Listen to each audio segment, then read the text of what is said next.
My brother spilled a bowl of scalding soup over my head in the middle of the family dinner. I felt the liquid burn my scalp, slide, scalding, down my forehead, soaking the gray hair I had styled so carefully that afternoon. Pieces of carrot and celery fell onto my shoulders. The smell of chicken broth mixed with my expensive perfume. And the worst part wasn't the physical pain. The worst part was the silence. 20 pairs of eyes watched me. Nobody moved. Nobody said a word. My brother, Robert, stood up slowly, with that crooked smile he had perfected over 45 years of getting everything without effort. He pointed an accusing finger at the door. "You have 10 minutes to get out of my house," he said. His voice sounded theatrical, rehearsed. 10 minutes to get out of my family. Megan, my sister-in-law, that woman of fake smiles and empty hugs, remained seated, motionless. And then she began to clap. Slowly at first, then louder. Other guests joined in. The applause echoed in my ears like funeral bells. I dried my face with my napkin. I took a deep breath. 67 years of humiliation condensed into a single moment. But something inside me didn't break. It hardened. I reached into my purse and pulled out a manila envelope. I threw it onto the table. The document scattered among dirty plates and lit candles. "Correct," I said, my voice icy. 10 minutes. And everything that is yours will be gone. Comment if your own family ever betrayed you when you were at your most vulnerable. But to understand how I got to this moment, with soup dripping from my hair and revenge in my hands, I need to take you back. Way back.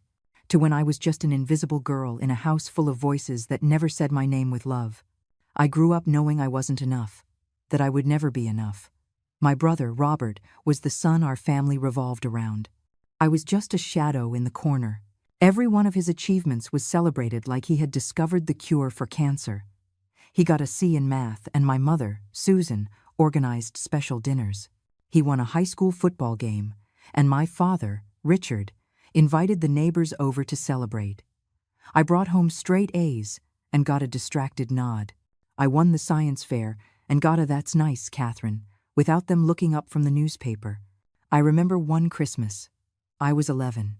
Robert got a brand new 10-speed bike, bright red. He had asked for it for months. He screamed with excitement.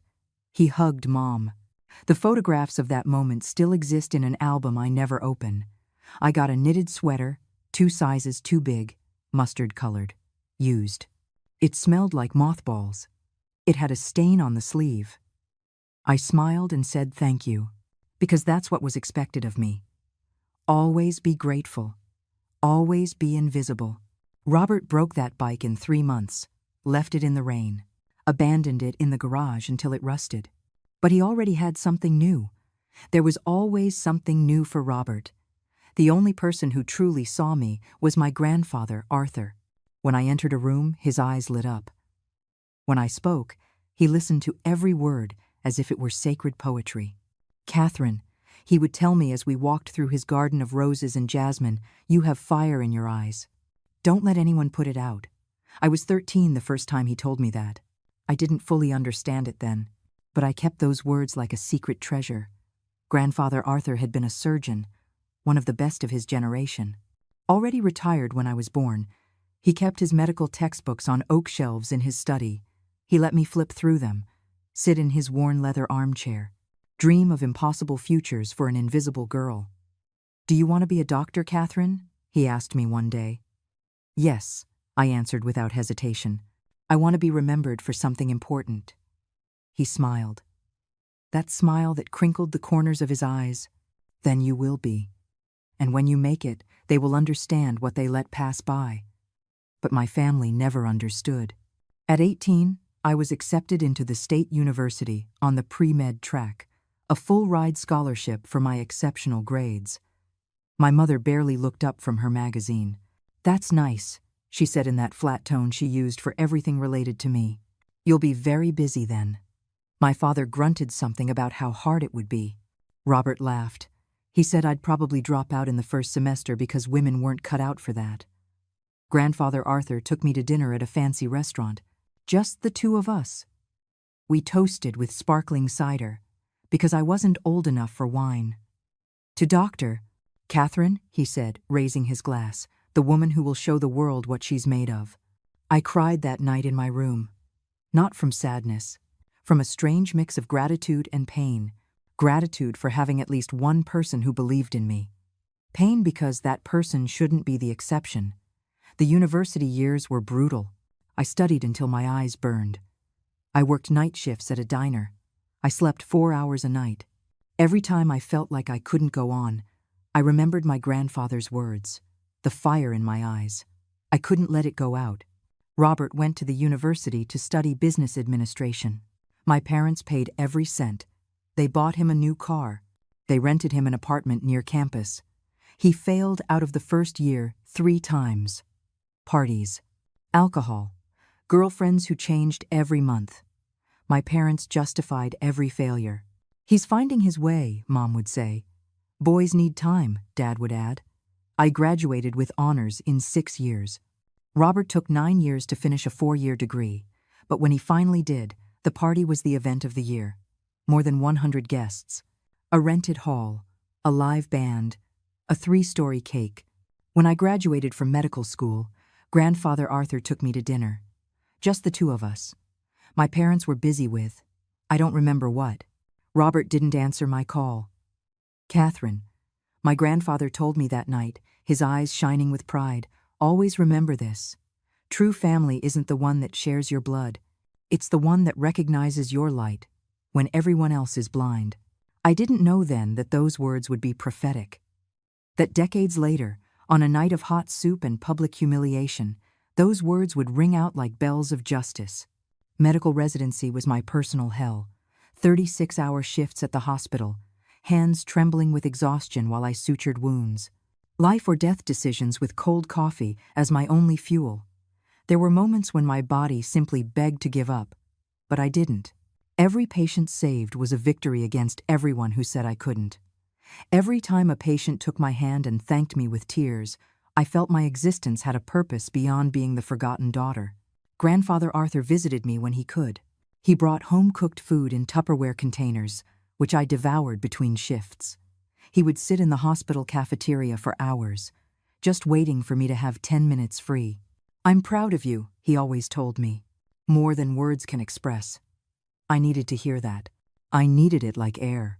Because at home, when I visited on my rare days off, the conversation always revolved around Robert and his business ventures.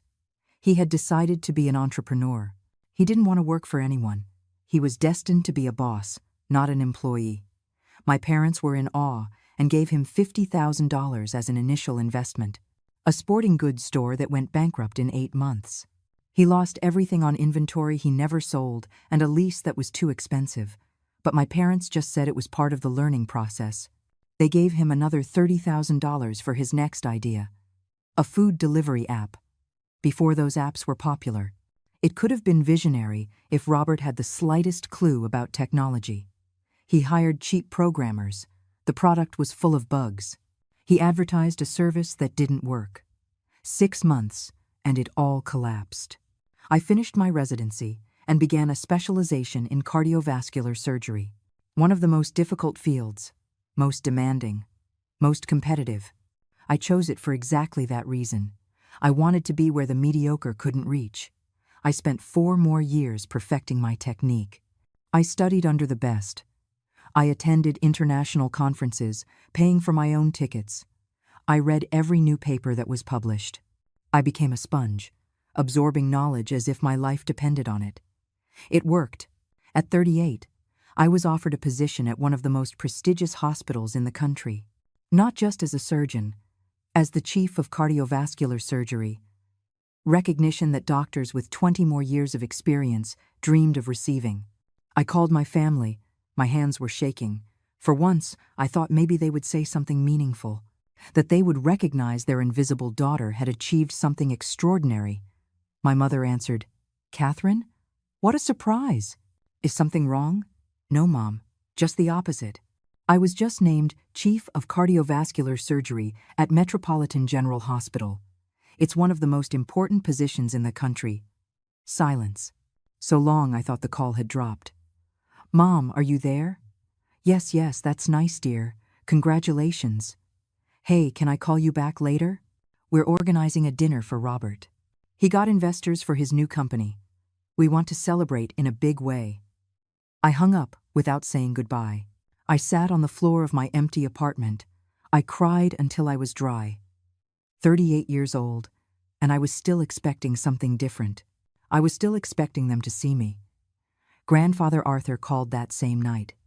He always had a sixth sense for when I needed him. "Catherine, my brilliant girl, your mother told me about your appointment. She should have kissed the ground you walk on. What you've achieved is extraordinary. They don't care, Grandpa," I said in a broken voice. "They've never cared." "I know, my love, but there's something you must understand. Their indifference doesn't define your value. You are valuable because of what you built with your own hands, with your own brain, with your own heart. And when the time is right, they will understand what they lost. I promise you, I didn't understand then what the right time meant. But Grandfather Arthur always spoke in riddles about the future. Robert lost all of those investors' money in less than a year. His consulting firm was barely disguised fraud. He promised results he never delivered. He charged absurd fees for generic advice from the internet. The investors sued him. My parents paid the out-of-court settlement with $40,000 more. Robert never faced real consequences. He never did. He met Megan around that time. She worked in public relations. She was beautiful. Her brown hair always perfect. A practiced smile. Impeccable manners. The kind of woman who knows how to behave in every situation. From the first moment, I knew she was fake. But Robert was enchanted. He had finally found someone who fed his ego as much as our parents did. They got married in an extravagant ceremony.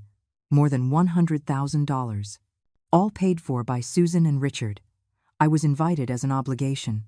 They sat me at a table in the back, far from the main family, next to distant cousins I hadn't seen in years. During the toast, my father spoke for 15 minutes about how proud he was of his son. "Robert has overcome obstacles," he said, his voice emotional. "He has fallen and gotten back up. That's what a real man does. Obstacles they paid to resolve. Falls they cushioned with money. But no one mentioned those details." Grandfather Arthur was sitting next to me. He squeezed my hand under the table when he saw my eyes well up. "Patience," he whispered. "Everything comes in its own time." Robert and Megan moved into a house my parents helped them buy. A 3-bedroom, 2-bath. A large yard in an upper-middle-class neighborhood, more than most people could dream of having in their 30s. I, who earned 4 times what Robert did in his best months, had bought my own condo years before. I paid for it myself, every cent from my own account. It was smaller than my brother's house, but it was mine, completely mine. The years passed. My career continued to ascend. I published papers in international medical journals. I was invited as a keynote speaker in Boston, London, Tokyo. I performed surgeries that other doctors considered impossible.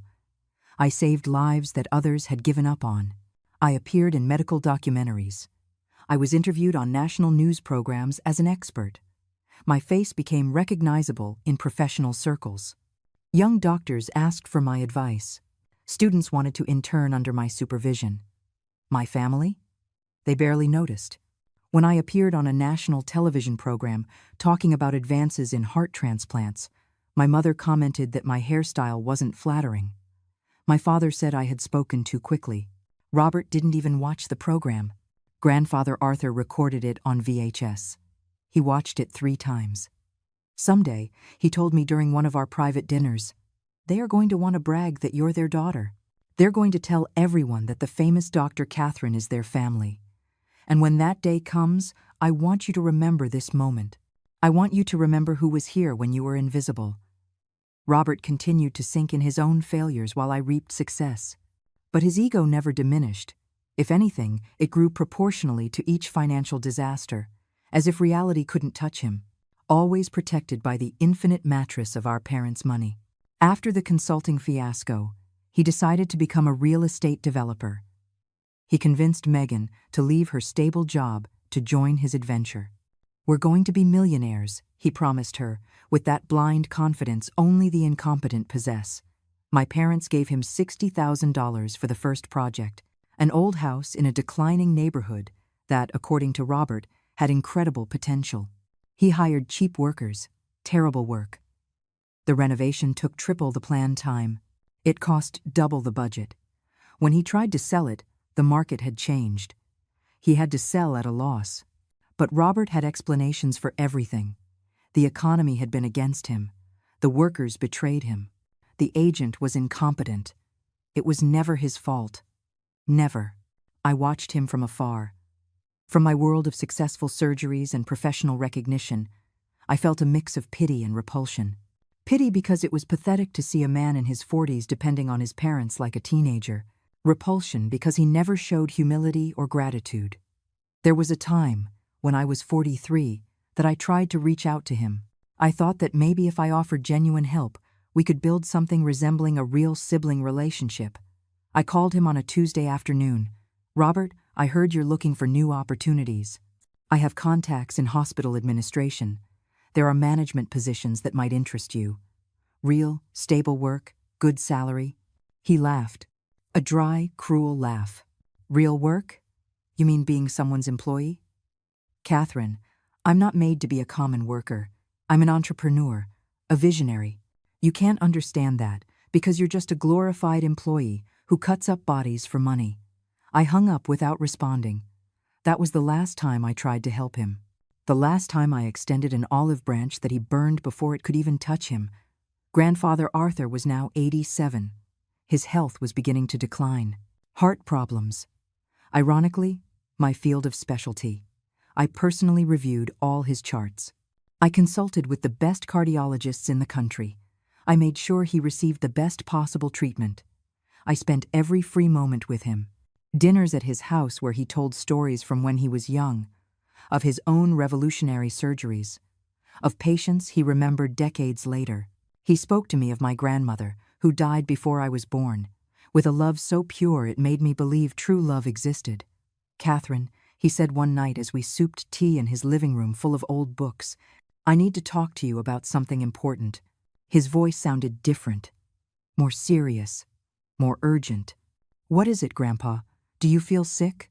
Do you need me to call the cardiologist?" "No, my girl. It's not that. It's about the future. My future. Or rather, the absence of it." My blood ran cold. "Don't talk like that. You still have many years left." "Catherine, I'm a doctor. You're a doctor. We both know how to read the signs. My heart is tired, and that's okay. I've lived a long and mostly happy life. But I need to make sure that when I'm gone, things are left as they should be." He pulled an envelope from his nightstand drawer, thick, sealed with red wax like in old movies. My name written in his elegant calligraphy on the front. "This envelope is for you, only for you. When I pass, my lawyer, Mr. Harrison, will deliver it to you formally. But I want you to know now that it exists. Don't open it until that moment. Promise me. Grandpa, please. Promise me, Catherine." Tears were rolling down my cheeks. "I promise. Inside are important documents, instructions, things I've prepared for years. Your family will be upset. Your mother, your father, especially Robert. But everything I did with full awareness and for reasons that will become very clear." "What's in the envelope?" "Justice," he answered simply. "Overdue justice." I didn't understand then, but I kept that envelope in my personal safe. I tried not to think about it too much. Thinking meant accepting that Grandfather Arthur was really preparing to leave. 6 months later, on a cold November morning, I got the call I had dreaded. Grandfather Arthur had passed away during the night. In peace. Asleep. No pain. His heart simply stopped. Tired after 88 years of beating. I cried for 3 days. I cried in my apartment. I cried at the hospital between surgeries. I cried while driving aimlessly through the city.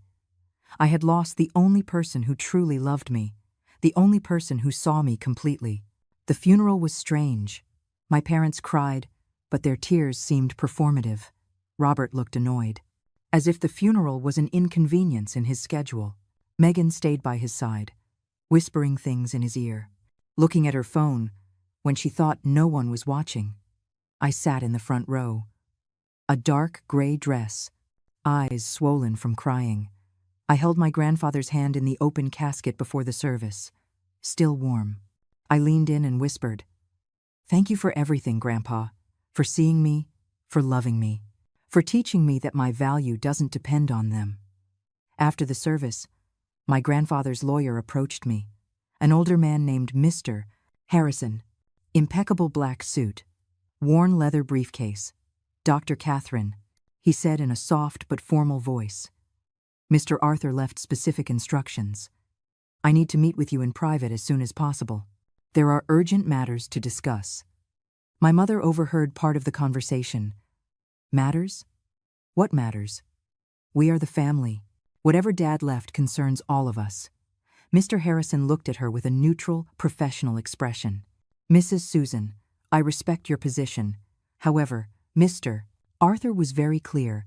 I must first meet with Dr. Catherine in private. After that, there will be a formal reading of the will for the entire family." Robert stepped closer. With that way of his of invading personal space? "This is ridiculous. What secrets could Grandpa have with Catherine? She barely visited him." That lie hit me like a slap. I had spent more time with Grandpa in his final years than my entire family combined. But I didn't respond. Not at the funeral. Not that day. "We'll meet tomorrow," I told Mr. Harrison. In my office at the hospital, at 4 o'clock in the afternoon. That night, I took the envelope from my safe. Still sealed. Still with my name in my grandfather's handwriting. I ran my fingers over the letters, feeling the texture of the thick paper. "What did you leave for me, Grandpa?" I whispered in my empty apartment. "What is this justice you spoke of?" The meeting with Mr. Harrison was revealing in ways I never imagined. He arrived with 3 briefcases full of documents. He sat across from my desk. He declined the coffee I offered him. He got straight to the point. "Dr. Catherine, your grandfather loved you deeply. That must be clear from the beginning. Everything he did was because he considered you the only person worthy of his legacy." "What do you mean by legacy?" Mr. Harrison opened the first briefcase. He pulled out a green folder. "Mr. Arthur was a very intelligent man, very observant. For decades, he watched how your family treated you. He watched how his son Richard and his daughter-in-law Susan favored Robert over you. He observed every injustice, every slight, every moment they made you feel invisible." My throat tightened, hearing those words spoken aloud, validated by someone else. It was almost too much. "He also observed," Mr. Harrison continued, "how you built yourself up without anyone's help, how you became an exceptional surgeon, a successful woman, someone who makes a real difference in the world. And he decided that when he passed, his fortune should go to the right hands." He opened the folder. Inside was a 40-page will, each sheet sealed and signed by notaries. "Mr. Arthur leaves you the entirety of his estate," he said, his voice void of emotion, as if reading the weather. $3,200,000 in bank accounts and securities. The house where he lived, valued at $850,000. His art collection, approximately $200,000. All his personal belongings, including his medical library, which he knew you would appreciate. I was paralyzed. I couldn't breathe. I couldn't process what I was hearing. That's over $4 million, I finally managed to say. $4,300,000, to be exact. He leaves your parents $100,000 each. To your brother Robert, $10,000. And a letter. A letter? Mr. Harrison pulled out a smaller envelope. To be delivered to Robert during the formal reading of the will. Mr. Arthur was very specific. He wanted his grandson to hear certain truths. My hands were shaking as I took the copy of the will, page after page of legal language, which basically said the same thing. Catherine gets everything. Catherine is the sole heir. Catherine is the one who deserves the fruit of a lifetime of work. Is this legal? Can they contest it? Mr. Harrison smiled for the first time. Doctor, Mr. Arthur and I worked on this will for 3 years. It is legally ironclad in every possible way. We had it reviewed by 5 other specialized attorneys. Your family can try to contest it, but I assure you they will waste their time and money. Why did he do this? I understand he loved me, But this is going to destroy my family. With all due respect, Doctor, your family destroyed itself decades ago. Mr. Arthur simply ensured that justice was served. Besides, there's more. More. How could there be more? Mr. Harrison opened the second briefcase. Mr. Arthur hired me 2 years ago to investigate your brother Robert's finances. What we discovered is troubling. He pulled out another folder. This one was red. Inside were bank statements, loan documents, transaction records. Robert currently owes $320,000 to various creditors, credit cards, personal loans, failed business debts. He has been dodging creditors for years, moving between questionable legal schemes. The house he lives in has a second mortgage his parents don't know about. He is 3 months away from foreclosure. I stared at the documents with horror and fascination. My brother, the prince of the family, was financially ruined. Mr. Arthur knew that eventually Robert would try to ask the family for more money, especially after his death, when he expected to inherit a considerable sum. This is why the will is the way it is. Mr. Arthur didn't want his hard-earned money, saved over decades, to be wasted paying the debts of a man who never learned responsibility. Do my parents know this? About Robert's debts? No. Robert has been very careful to hide it. But eventually, everything comes to light. Mr. Harrison closed the red folder. He looked me directly in the eyes. Dr. Catherine, your grandfather gave me one last instruction. He asked me to tell you this verbatim. Do not be afraid of the storm that is coming. You are stronger than all of them combined. And when they try to make you feel guilty, remember every time they made you feel invisible. Remember who was there when you had nothing. The tears finally fell. I cried in my office in front of a lawyer I barely knew. I cried for the grandfather who loved me so much he prepared my defense even after his death. I cried for the girl I was, who never received what she deserved. The formal reading of the will was 5 days later. My parents, Robert, Megan, and I gathered in Mr. Harrison's offices. The atmosphere was tense, but cordial. Everyone was expecting to hear how Grandpa's inheritance would be divided. Susan wore an elegant black dress and a pearl necklace. Richard wore his best suit. Robert and Megan arrived holding hands. He, with a confident expression. She, with that practiced smile that never reached her eyes. Mr. Harrison began to read. The first paragraphs were legal formalities. Then he got to the figures. To my son Richard, I leave the sum of $100,000, with the hope that he understands that money does not replace presence. Dad nodded, satisfied. $100,000 was a considerable sum. To my daughter-in-law, Susan, I leave the sum of $100,000, with the request that she reflect on what it truly means to be a mother.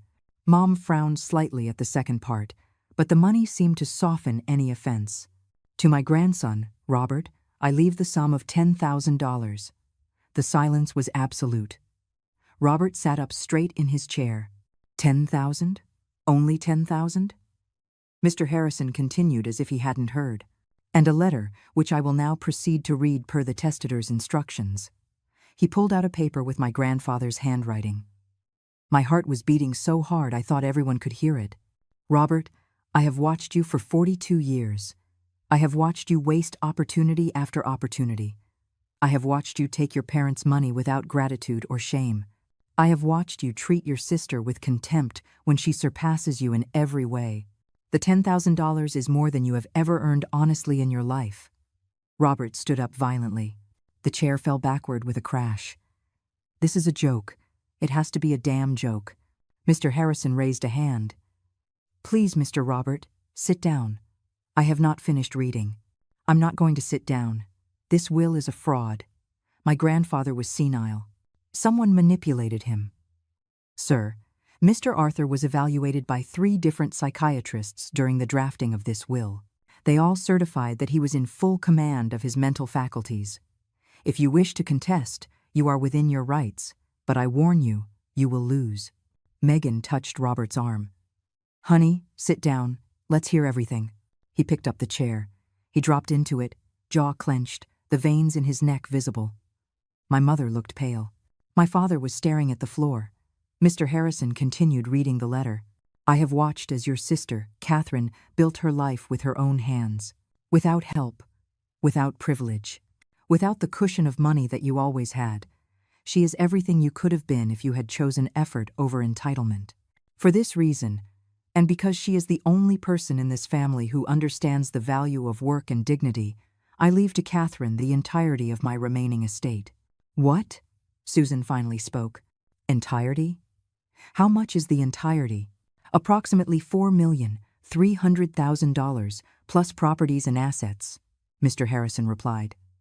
Chaos erupted. Robert was shouting that this was unfair, that I had manipulated Grandpa, that he was going to sue until he took everything from me.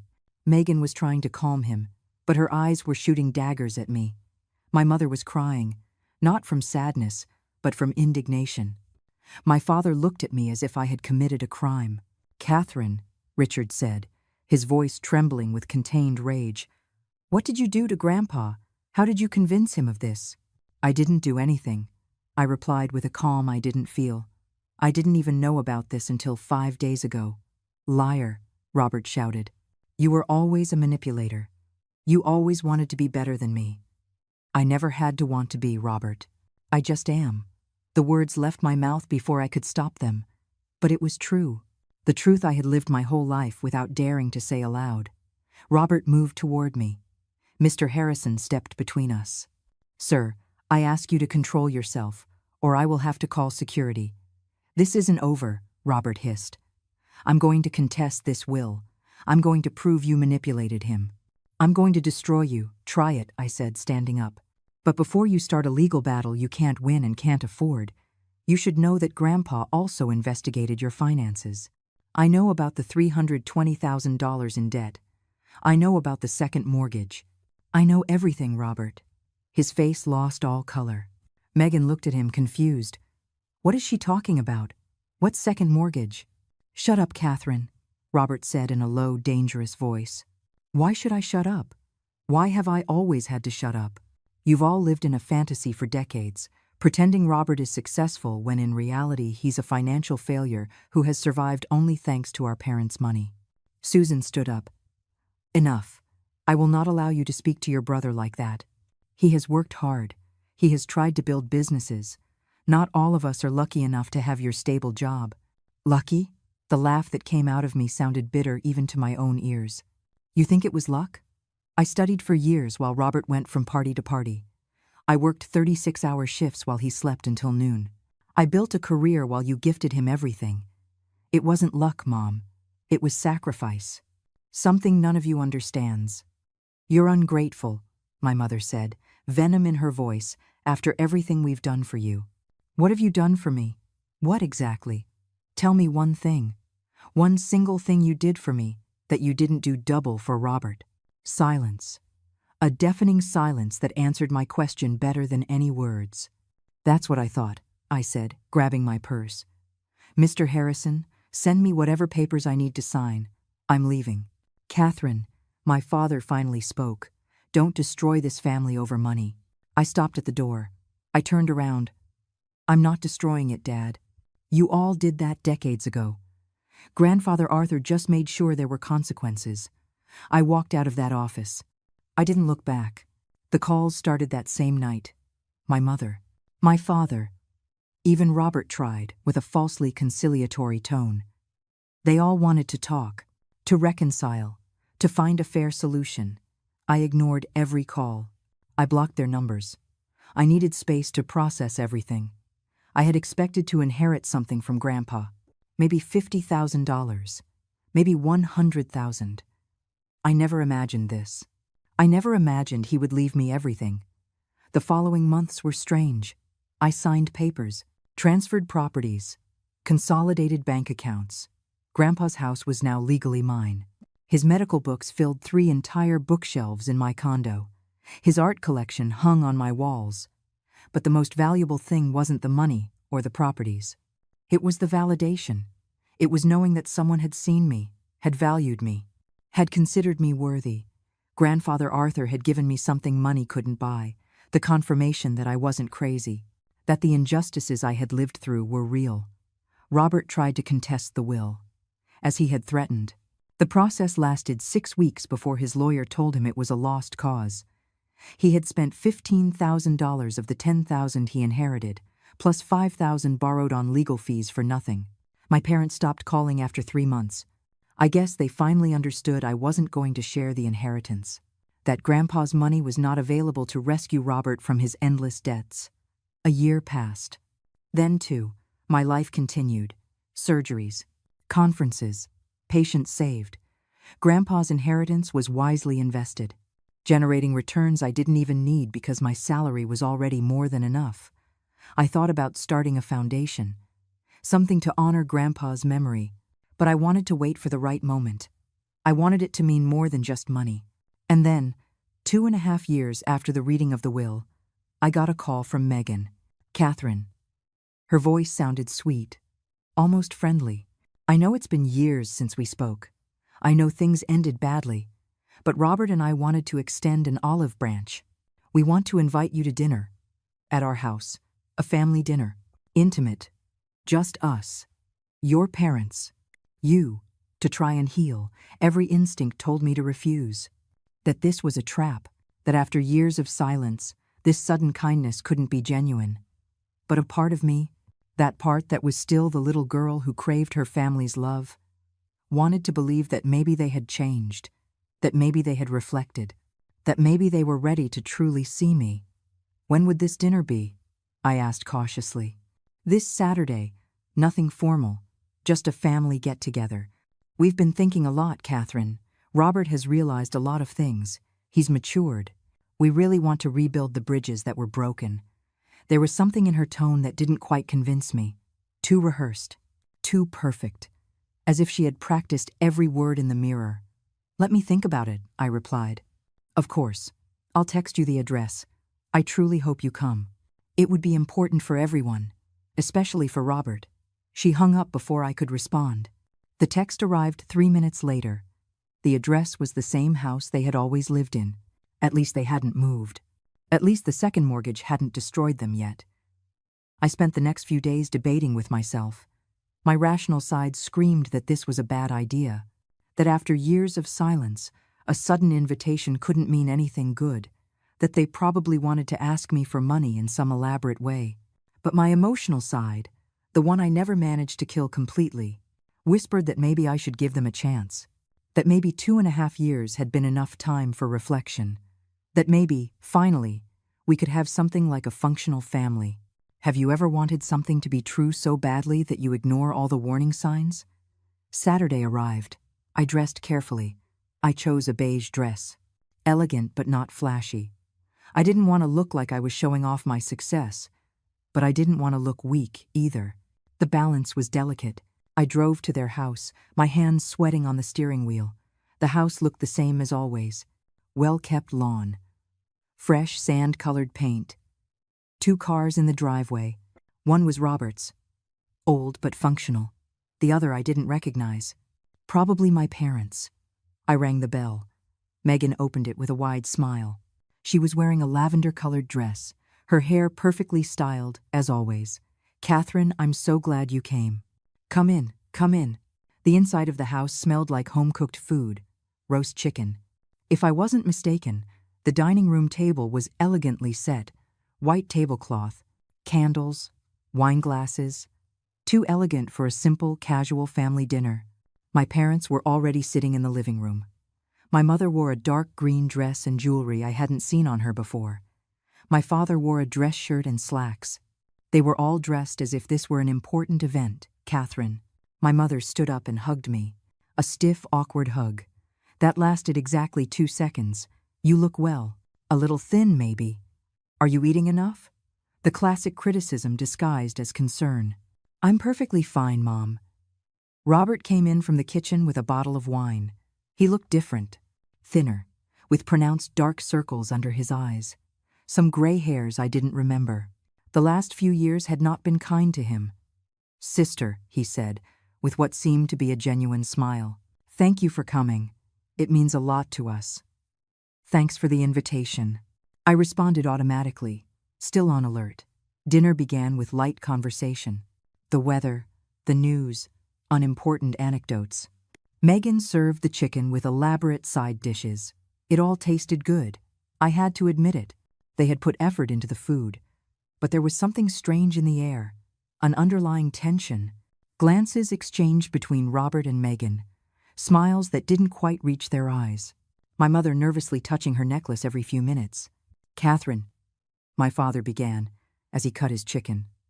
"We've been thinking a lot about the past, about how we handled things when you two were children."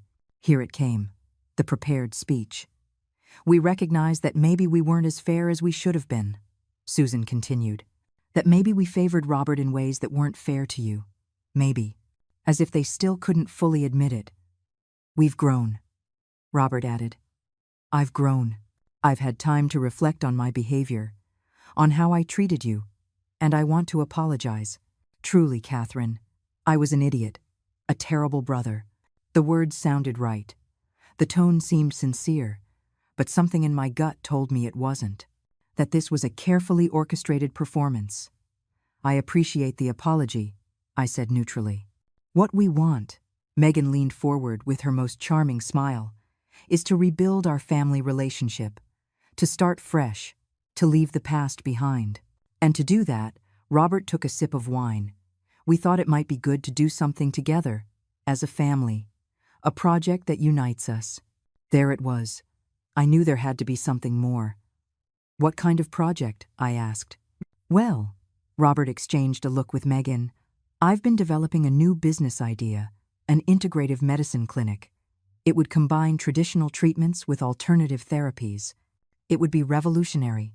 And I thought that you, with your medical experience and your connections—" "You want me to invest in your business?" I interrupted. "It's not just my business. It would be our business. The family's. We would all put something in. You'd have a significant percentage. It would be a way to honor Grandpa's memory, using his inheritance for something that helps people." There it was, the real reason for this dinner. They didn't want reconciliation. They wanted my money, Grandfather Arthur's money that it pained them so much for me to have. "How much do you need?" I asked directly. Robert cleared his throat. "Well, to start, we'd need around $300,000, but it would be a solid investment. I've done all the research. The profit margins in this sector are incredible. $300,000. Coincidentally, almost exactly the amount of his debts, according to the documents Mr. Harrison had shown me years ago." "I see," I said, taking a sip of water. "You don't have to decide now," Megan added quickly. "We just want you to consider the possibility, as a way to unite us as a family.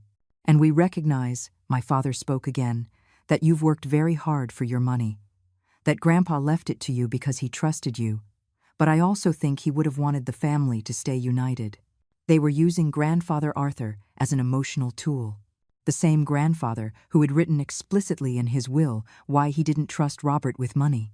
I looked around the table, at my mother with her hopeful expression, at my father nodding as if this made perfect sense, at Megan with her rehearsed smile, at Robert, trying to look vulnerable and reformed, and something inside me broke, not from sadness, but from final clarity. "No," I said simply. The word fell onto the table like a stone in still water. The silence that followed was dense, heavy. "No?" Robert repeated, as if he hadn't heard correctly. "I'm not going to invest in your business. I'm not going to give you $300,000 to pay your debts disguised as a business opportunity. And I'm not going to participate in this charade of a family reconciliation that you obviously organized just to get access to Grandpa's inheritance." The masks began to fall. Megan's smile hardened. Robert's eyes narrowed. My mother let out an exasperated sigh.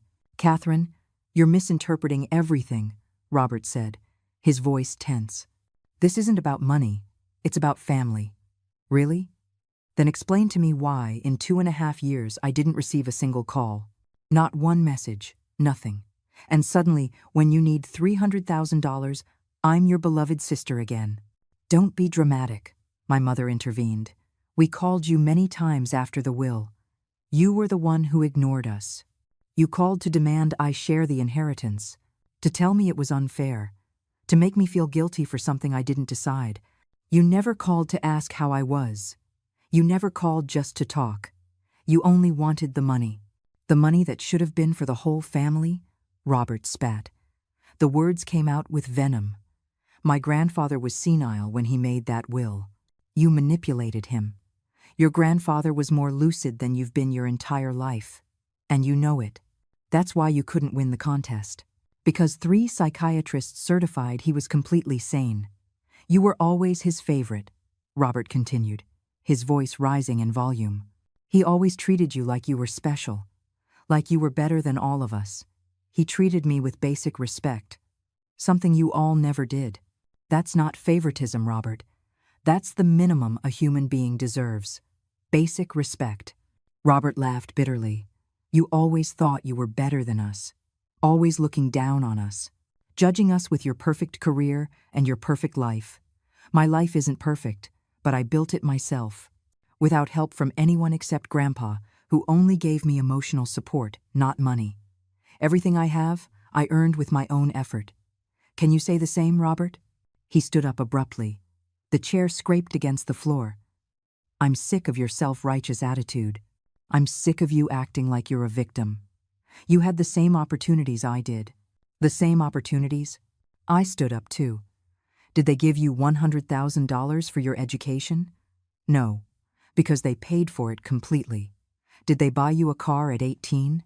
Yes. Me? No. Did they support you financially into your 40s? Yes. Me? Never. We did not have the same opportunities. Robert, you had privilege after privilege, and you squandered every single one. Because I never had the natural talent. You have, he finally shouted. Because I'm not a geniuses like you. Some of us are just normal people. And there it was. The truth that had been hidden under years of arrogance and overcompensation. It wasn't that Robert thought he was better than me. It was that he knew he wasn't. And he couldn't stand it. You don't need to be a genius to be responsible, I said, calmer now. You don't need to be brilliant to be grateful for what you're given. You don't need exceptional talent to treat your family with basic respect. Respect? Megan joined in, her voice sharp, full of indignation. You want to talk about respect? You came here tonight with your air of superiority, judging us from your high horse. You didn't come willing to reconcile. You came to rub your success in our faces. I came because you invited me under the pretext of reconciliation. I came to give you a chance you frankly didn't deserve. And what I found was exactly what I expected. A financial ambush disguised as a family scene. You are a selfish person, my mother said, her voice icy. Grandpa would be disappointed to see what you've become. A bitter woman who refuses to help her own family. Those words hit me. But not in the way she expected. They hit me with the final clarity that no matter what I did, I would never be enough for them. I could give them all the money in the world, and they would still find something to criticize. Grandpa would be proud, I answered firmly, because I did exactly what he taught me, to value myself, to not let myself be used, to understand that family isn't just blood, it's mutual respect. Then leave, Robert said, moving toward me with heavy steps. If you despise us so much, get out of our house. Gladly. I took my purse from the back of the chair, but before I could take a step, Robert did something I didn't see coming. He picked up the bowl of hot soup that was in front of him, still steaming because they had just served it as a second course, and he flipped it over my head. The boiling liquid burned my scalp.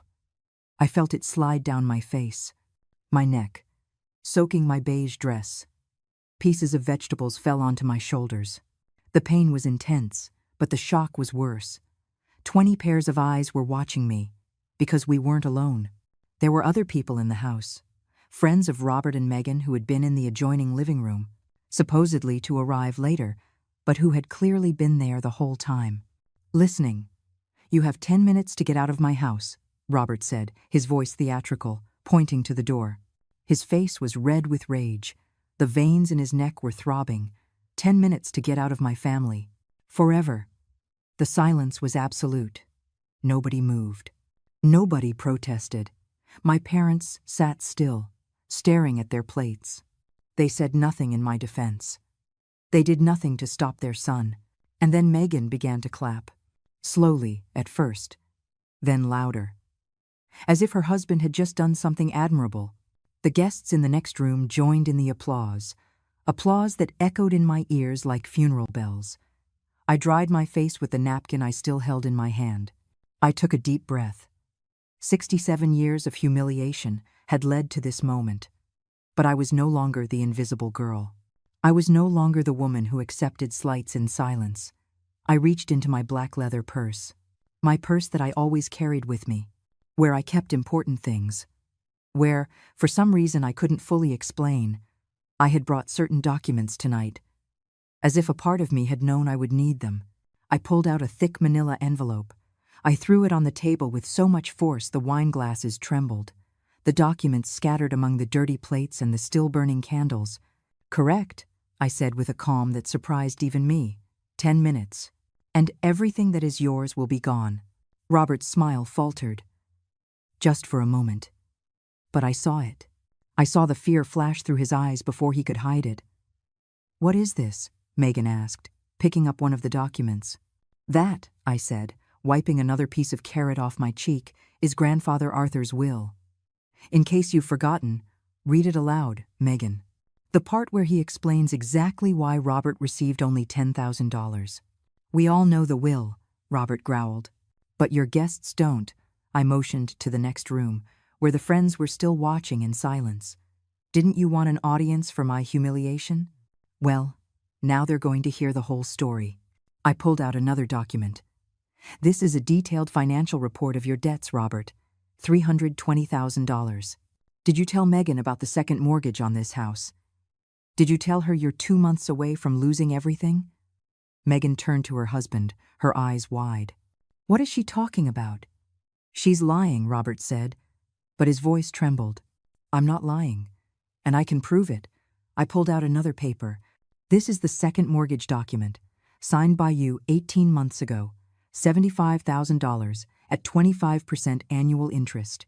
A predatory loan you accepted because no real bank would lend you money." The color drained from Megan's face. She took the document with trembling hands. She began to read it. Her eyes moved quickly over the lines, and with every second that passed, her expression hardened. "Robert, this is real."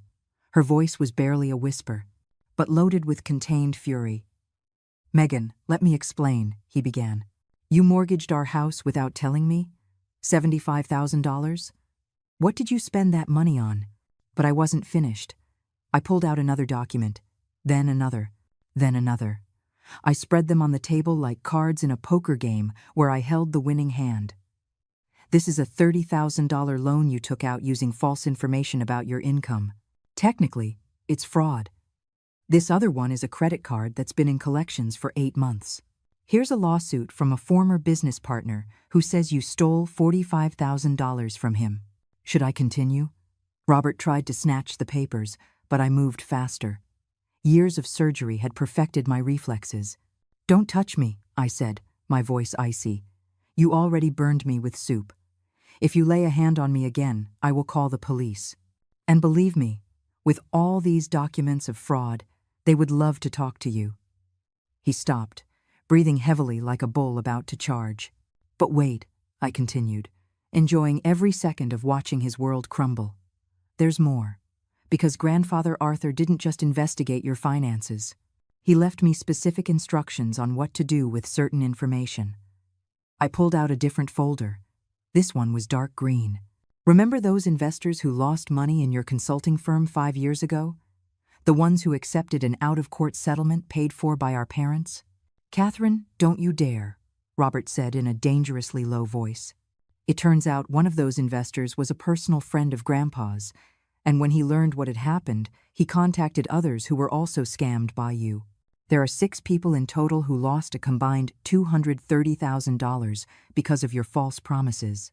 "That was already settled legally," my father intervened, finally finding his voice. "It was settled with a non-disclosure agreement that forced the victims not to speak publicly about the case. But that agreement has a clause. If Robert commits fraud again, the agreement is nullified, and they can proceed with criminal charges." The silence in the room was so thick you could cut it with a knife. "And guess what I discovered 3 months ago?" I continued. Robert has been operating another consulting firm under a different name, using the exact same scheme, promising impossible results, charging up front, and disappearing when clients ask for explanations. There are already 4 new victims. You're lying, Robert said, but his voice lacked conviction. I'm not lying. I have sworn affidavits. I have emails. I have contracts signed by you with promises you knew you couldn't keep. And best of all, I pulled out my phone and held it up. I recorded this entire conversation, including the part where you physically assaulted me in front of witnesses. Megan dropped the document she was holding. Her face had gone from shock to fury to something resembling horror. "Who are you?" she asked Robert. "Who the hell are you, really?" "Megan, listen to me." He tried to take her arm, but she pulled away violently. "Don't touch me. Don't come near me." I turned to my parents, who were still sitting like statues of salt. "And you? Are you going to keep defending him? Are you going to keep paying his debts while he destroys life after life with his fraud?" My mother had tears in her eyes, but I didn't know if they were from sadness or rage. "Catherine, he's your brother. Family supports each other. Family supports each other when there is mutual love and respect. What you've done isn't support. It's enabling. You've allowed him to become a criminal because you never forced him to face consequences." "I'm not going to stand here and listen to this," Robert said, heading for the door. "Sit down." My voice cut through the air like a whip. And to my surprise, he stopped. "Because I haven't gotten to the best part yet." I pulled out the final document, the most important one of all. I held it up so everyone could see it. "Do you know what I did with part of Grandpa's inheritance, Robert? I bought your debts." Time seemed to stop. "What?" he whispered. "6 months ago, I started contacting your creditors. I offered to buy your debts at a discount. Most of them gladly accepted because they thought they'd never see that money. I spent $180,000 buying $290,000 of your total debt." Robert's legs seemed to give out. He grabbed the back of a chair, "which means," I continued, relentless, "that I am now your primary creditor. I control whether the mortgages are foreclosed. I decide whether to initiate legal proceedings. I have the power to destroy you financially with a single phone call." "You can't do that," my father said, standing up. "That's vengeful. It's cruel." "Cruel?" I laughed without humor. "You want to talk about cruelty? Where were you when Robert poured scalding soup on my head? Where was your outrage when he gave me 10 minutes to get out of his family? Where has your concern been for 67 years of treating me like garbage? You were always resentful," my mother spat. "Always holding grudges, keeping score. They're not grudges when they're real. It's not keeping score when it's memory. For decades, you made me believe I was the problem, that if I were just nicer, quieter, more invisible, maybe you would love me. But I was never the problem. You were. Your inability to love someone who didn't feed your ego. Your inability to see value in something you couldn't control." I turned back to Robert, who was still clinging to the chair, his face green with panic. "But I'm not cruel like you," I continued. "I'm not going to execute the debts immediately. I'm going to give you a choice, a chance that is more than you've ever given me." "What do you want?" he asked in a hoarse voice. "I want you to go to every one of your recent victims and give them their money back. I want you to shut down that fraudulent company. I want you to get a real job, with an honest salary, and pay back your debts to me in reasonable installments over the next 10 years. "That's impossible," he whispered. "It's not impossible. It's hard. There's a difference. And if you've really matured, like you said half an hour ago, if you really want to change, then you'll do it. Because the alternative is that I make all this evidence of fraud public. I contact the previous victims to nullify the non-disclosure agreement, and I let justice take its course." "You would go to jail," Megan added, looking at her husband with a mix of horror and disgust. "You could go to jail for fraud." "She's lying," Robert said desperately. "She's making it all up. She doesn't have real proof. I have 37 pages of proof, reviewed by 3 different lawyers. Everything is documented, dated, verified. And before you ask, yes, I made copies, multiple copies, in different locations. You can't make them disappear." I watched as the reality finally penetrated his brain, how he understood that this time there would be no rescue. That Mom and Dad couldn't pay to make this problem go away. That he had reached the end of the road. Why? He finally asked. And for the first time in my life, I heard something like genuine vulnerability in his voice. Why did you do all this? Just for revenge? No, I answered honestly. I did it because someone had to stop you. I did it because every day you were out there, you were ruining more lives. I did it because Grandfather Arthur taught me that when you have power, you have a responsibility to use it to protect the defenseless. Robert's victims are defenseless, I continued. People who trusted him, who gave him their hard-earned money, who believed his promises, and he betrayed them, over and over. Someone had to stop him, and if his own family wouldn't, then I would. I looked at my watch. It's been 8 minutes of the 10 you gave me, so here is my final ultimatum. And pay close attention, because I won't repeat it. I walked around the table, still with soup dripping from my hair, but with my head held high. Every step was deliberate, powerful. You have 72 hours to contact every victim of your latest scheme and return their money. I don't know where you'll get it. Sell everything if you have to, borrow from whoever you want, but those people will get back every cent you stole from them. I don't have that kind of money, Robert said weakly. Then get it. Sell your car, sell Megan's jewelry, sell everything you have of value. Because if in 72 hours you haven't begun the restitution process, I will hand all of this evidence over to the district attorney. Megan stood up abruptly. I am not selling my things to pay for his fraud. This is too much. I am done with this. She took off her wedding ring. She threw it on the table. It bounced twice and landed on the floor with a metallic clink. Megan, wait. Robert tried to follow her, but she was already grabbing her purse. No, I have put up with your lies for years. Your empty promises, your failed businesses. But fraud, real victims, the possibility of jail? I am not going down with you, Robert. Call a lawyer. You're going to need one for the divorce, too. She walked out of the house, leaving the door open.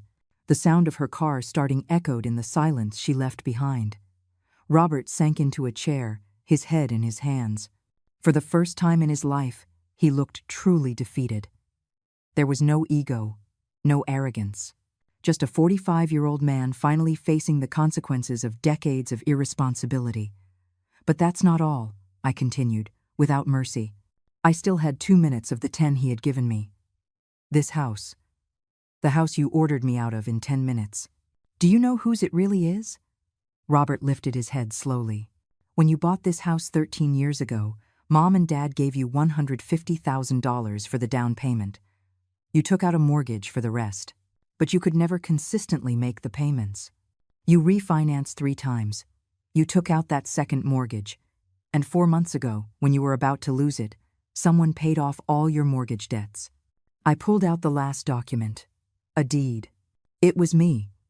I paid $310,000 to clear your mortgages, and as part of the agreement with the bank, the house was transferred to my name. This house, Robert, is no longer yours. It's mine. The silence that followed was absolute. Even the guests in the next room, who had been watching this drama like a stage play, held their breath. You can't, my mother whispered.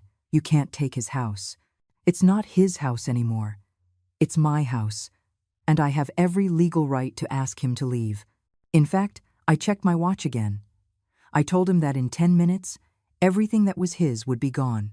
It's been 9.5 minutes. Catherine, please, my father spoke, his voice breaking. He's your brother. You can't leave him on the street. I can't? He had no problem ordering me out of his family after burning me with scalding soup. Why should I show him any more mercy than he showed me? I crouched down to be at eye level with Robert, who was still sitting in complete shock. But unlike you, I am not cruel without reason. So here's the deal. You can stay in this house, my house, for 6 months. 6 months to get a real job, to start paying your debts. To get your life straight, the rent will be $2,000 a month, a fair market price. If you pay on time, if you meet your obligations, if you truly show you've changed, then in a year, I will consider selling the house back to you at the price I paid for it, no interest. And if I can't pay? He asked, his voice hollow. Then you'll have to move out. and the house will be sold to the highest bidder. Those are the rules the real world follows, Robert. The same rules the rest of us have always followed. Welcome to reality. I straightened up. I walked toward the door. But before leaving, I turned one last time to my parents. And you too. Susan. Richard. I want you to know something.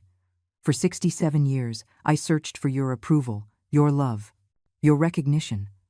I killed myself studying, working, building myself up, thinking that one day you would truly see me, that one day you would say you were proud of me. Tears were streaming down my face, mixing with the remnants of soup. But they weren't tears of sadness. They were of liberation. But Grandfather Arthur taught me something crucial before he died. He taught me that love and respect cannot be begged for. They can't be earned with achievements. Either they are given freely, or they're not worth having. And you never gave them to me freely. I always had to fight for scraps while Robert received banquets for doing nothing. Catherine, please, my mother was sobbing now. Don't destroy this family. I didn't destroy it, Mom. You destroyed it decades ago when you decided one child was worth more than the other. When you chose ego over fairness. When you preferred the comfort of lies over the discomfort of the truth. I'm just putting a name to what always existed. I pulled one smaller envelope from my purse. I put it on the table. This is for you. It's 2 checks. One for each of you. For $50,000. It's more than you ever gave Grandpa in his life. More than you ever invested in my education. More than you ever acknowledged my existence. Take it as my final contribution to this family. We don't want your money, my father said with wounded pride. Of course you do. You've wanted it from the moment you learned about the inheritance. That's why you organized this dinner. That's why you invited me after years of silence. So take it. But know this. It's the last thing you will ever receive from me. After today, you don't exist to me. There will be no more calls, no more dinners, no more chances. I walked to the door. I stopped in the threshold. Grandfather Arthur was right about everything. He told me that someday you would want to brag that I'm your daughter, that you'd want to tell the world that the famous Dr. Catherine is your family. And when that day came, I should remember who was there when I wasn't famous. That day has already come. In recent years, I've been interviewed on national programs. I've saved lives other doctors considered lost. I've been offered positions at hospitals in 3 different countries.